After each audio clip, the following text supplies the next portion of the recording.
정문으로 들어오면 보이는 아파트입니다. 15평 정도 됩니다. 발코니와 다용도실, 주방 겸 식당이 있습니다. 작지만 알찬 구조죠. 내부 주방은 베이지 톤으로 되어 있고 왼쪽이 미닫이 문으로 거실 공간, 오른쪽이 다용도실입니다. 화장실 깔끔합니다. 천호동 로데오 거리에 가까이 있어서 이마트, 백화점 등과도 가까워요. 제가 주목하는 건 광나루 한강공원이에요. 걸어서 17분만 가면 이렇게 넓은 자전거 공원이 나오고요. 좀 더 안쪽 한강 쪽으로 가면 탁 트인 한강이 이렇게 보입니다. 정문입니다. 아주 웅장해요. 18평 정도 됩니다. 내부입니다. 네, 너무 깔끔해요. 이런 주택이 보증금 3,950만원, 월세가 24만원입니다. 주거급여 받으시면 1인 가구의 경우 월세 35만 1,000원까지 올리면 보증금 더 낮아지죠. 현관, 거실, 채광 훌륭하고요. 침실에도 창이 길게 나 있어서 개방감 훨씬 많이 높였습니다. 주방에 가스 쿡탑 있는 게 아니고 인덕션입니다. 너무 좋은데요. 화장실에 욕실 부스 유리 칸막이 되어 있습니다. 관악구 힐스테이 관악 센트CL입니다. 거의 새 집이에요. 저희 동네라 재개발된 지 얼마 안 된 주택이라서 말씀드려요. 토에 피어도 꽃이고 깨깔 피어도 꽃이고 모두 다 꽃이야. 안녕하세요. 쓸모있는 주거복지수다 정큐입니다. 오늘은 기다리던 1년에 딱 한 번 나오는 재개발 임대주택을 안내해 드리도록 하겠습니다. 재개발 임대주택은 서울에서 아파트 지을 때 법으로 공공임대주택을 10에서 15% 짓게 되어 있습니다. 그런데 서울에서 아파트 지을 때는 이미 살고 있는 다가구나 빌라, 단독주택 이렇게 살고 있는 원주민분들을 내보내고 그 위에 짓게 되어 있잖아요. 그래서 자격이 되는 원주민들과 분양권을 포기한 가옥주들에게 공공임대주택을 먼저 입주할 수 있도록 하게 하고요.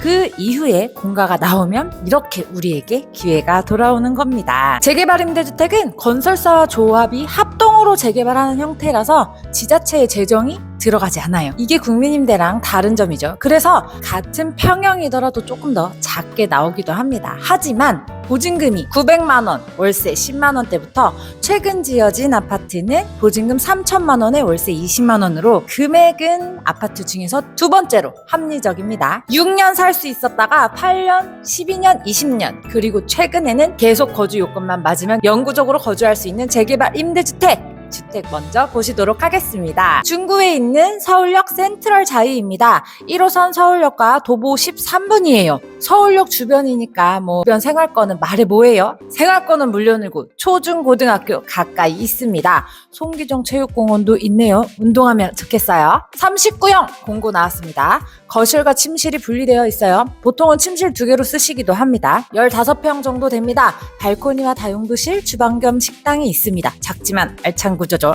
정문으로 들어오면 보이는 아파트입니다. 내부 주방은 베이지 톤으로 되어 있고 왼쪽이 미닫이 문으로 거실 공간, 오른쪽이 다용도실입니다. 화장실 깔끔합니다. 세면대가 이렇게 밑에 없이 벽에 딱 부착되어 있으면요. 청소하기 진짜 편합니다. 강동구에 있는 밀레니얼 중흥 S클래스입니다. 이 영어 브랜드 이게 정말 많이 좋아하시나 봐요. 실용적인 저로서는 참 불편합니다. 5호선 천호역에서 도보 8분입니다. 천호동 로데오 거리에 가까이 있어서 이마트, 백화점 등과도 가까워요. 소비가 많을 수밖에 없는 환경이네요. 제가 주목하는 건 광나루 한강공원이에요. 걸어서 17분만 가면 이렇게 넓은 자전거 공원이 나오고요. 좀 더 안쪽 한강 쪽으로 가면 탁 트인 한강이 이렇게 보입니다. 한강 다녀오는 것만으로도 40분 운동 거뜬히 되는 거예요. 너무 괜찮은 환경입니다. 정문입니다. 아주 웅장해요. 47형이 나왔습니다. 18평 정도 됩니다. 거실과 주방이 이어져 있고요. 이렇게 이어져 있는 구조는 더 넓게 보이죠. 한쪽에 침실이 2개가 나란히 있습니다. 이 구조 아시죠? 침실 가운데에 욕실, 화장실, 세탁실이 있어요. 세탁실과 욕실이 근처에 있으면 동선이 아주 깔끔해집니다. 발코니가 보입니다. 내부입니다. 네, 너무 깔끔해요. 이런 주택이 보증금 3,950만원, 월세가 24만원입니다. 주거급여 받으시면 1인 가구의 경우 월세 35만 1,000원까지 올리면 보증금 더 낮아지죠. 현관, 거실, 채광 훌륭하고요. 침실에도 창이 길게 나 있어서 개방감 훨씬 많이 높였습니다. 주방에 가스 쿡탑 있는 게 아니고 인덕션입니다. 너무 좋은데요. 화장실에 욕실 부스 유리 칸막이 되어 있습니다. 관악구 힐스테이 관악 센트CL입니다. 거의 새 집이에요. 저희 동네 동네라 재개발된 지 얼마 안 된 주택이라서 말씀드려요. 지하철역까지는 마을버스 타고 이동하셔야 합니다만 주변에 버스 잘 되어 있습니다. 초중고가 아주 가까이 있습니다. 이 초중고 좀 유명해요. 관악구에서 아이 키우시는 분들은 이 지역으로 많이 이사 가시는 이유이기도 합니다. 38형, 42형 공고 났습니다. 보증금 3천만 원대, 월세 20만 원 안팎이에요. 두 개 다 괜찮죠? 거실, 주방 분리되어 있고요. 침실이 한 개 있습니다. 거실에 미닫이 문이 있어서요. 좀 작지만 방으로도 사용 가능합니다. 통베란다 있어서 물건들 여기에 다 놓으시면 되겠습니다. 우리가 임대주택에서 알아야 할 건요. 신청 자격, 선정 방법, 계속 거주 요건입니다. 이 세 가지는 나눠서 알고 계셔야 돼요. 다 다르기 때문이죠. 첫 번째, 신청 자격입니다. 신청할 수 있는 모든 분들을 말하는 거예요. 무주택 세대 구성원이셔야 합니다. 나만 무주택자가 아니고요. 주민등록 등본에 나와 있는 내 직계 혈족 모두 무주택이셔야 합니다. 여기서 무주택자는 등기상 주택을 취득해서도 안 되지만 분양 청약에 당첨되는 것도 안 되십니다.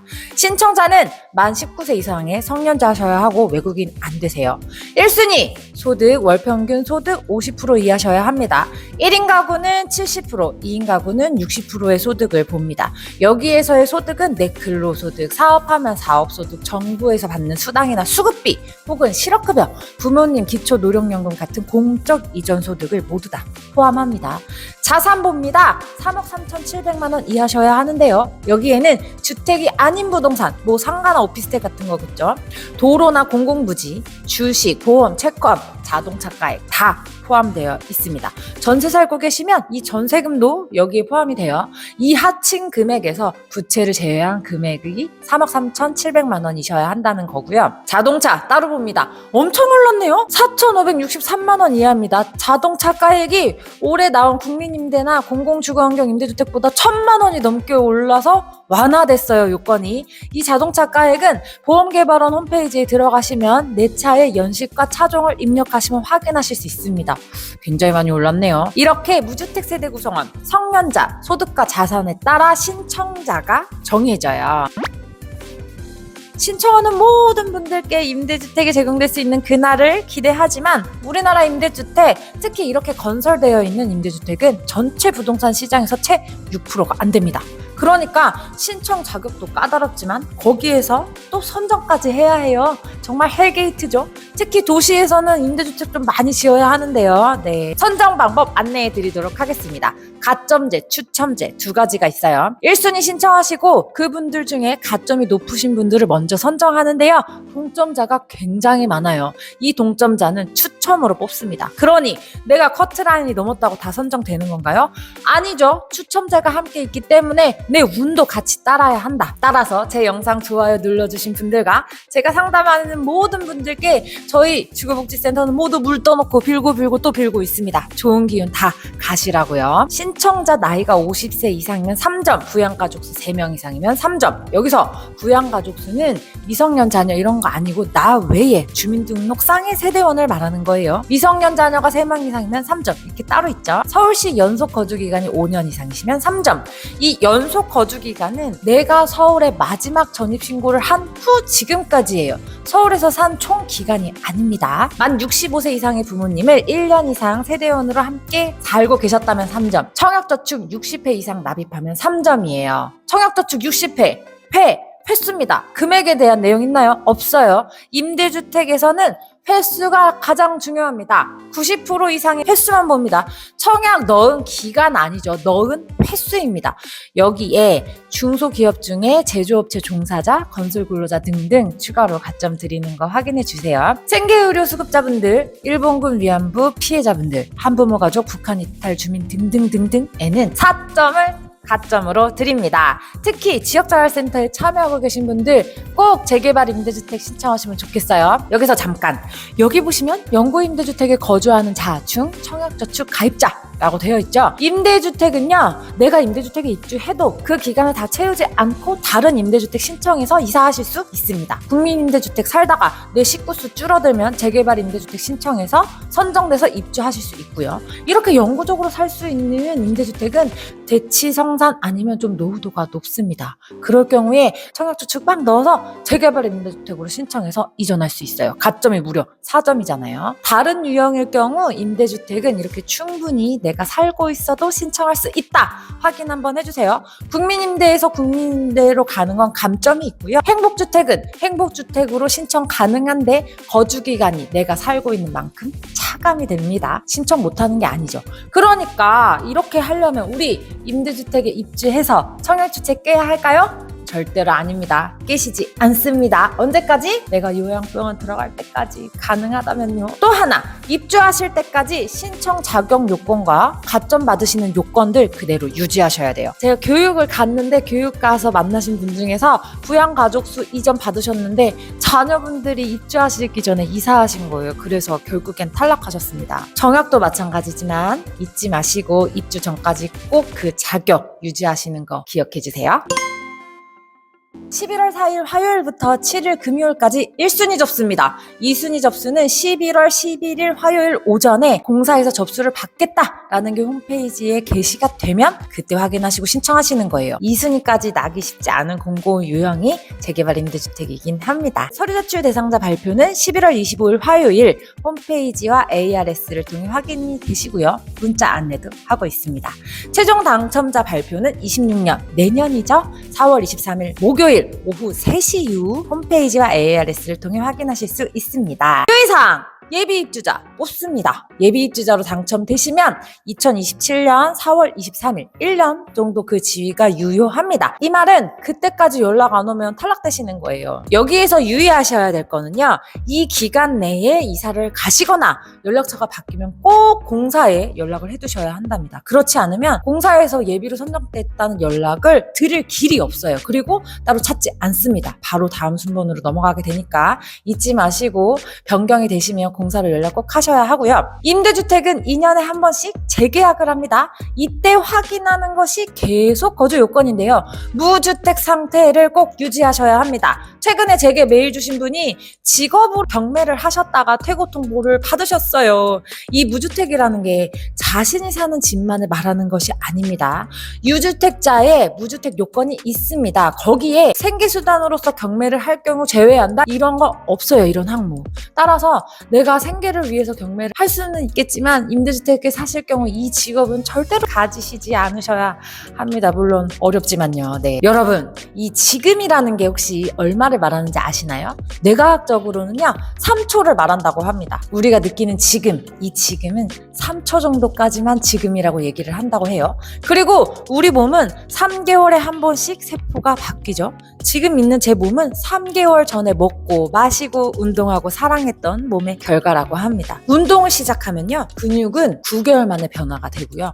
뼈는 7년 정도 지나야 바뀐다고 해요. 그것도 꾸준히 해서야 바뀌는 거죠. 우리의 몸 하나 변화되는데도 시간이 굉장히 많이 필요합니다. 주택 공급도 마찬가지입니다. 한 해의 임대주택 공급에 대한 변화가 2년, 3년은 지나야 나타나기 시작합니다.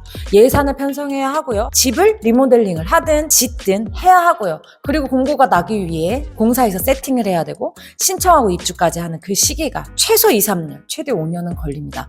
그래서 우리 뭐 해야 되냐? 저와 함께 공부하고 준비하면서 우리 삶에 필요한 거 선거 때마다 외쳐야 합니다. 요구를 명확히 해야 합니다. 그리고 정부는 우리의 목소리를 현장을 반영하는 공공주택을 반드시 만들어 내주셔야 합니다. 이 도시에서는 더더욱 필요합니다.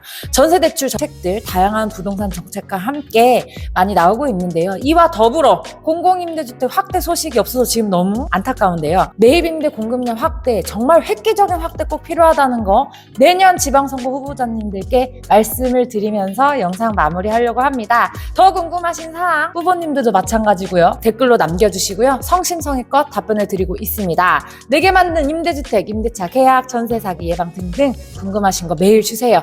이메일 화상 대면 상담도 하고요. 교육도 꾸준히 나가고 있습니다. 오늘 영상 마음에 들었다면 구독, 좋아요, 알람까지 꾹꾹 부탁드려요. 여러분의 주거 안정을 바랍니다. 감사합니다.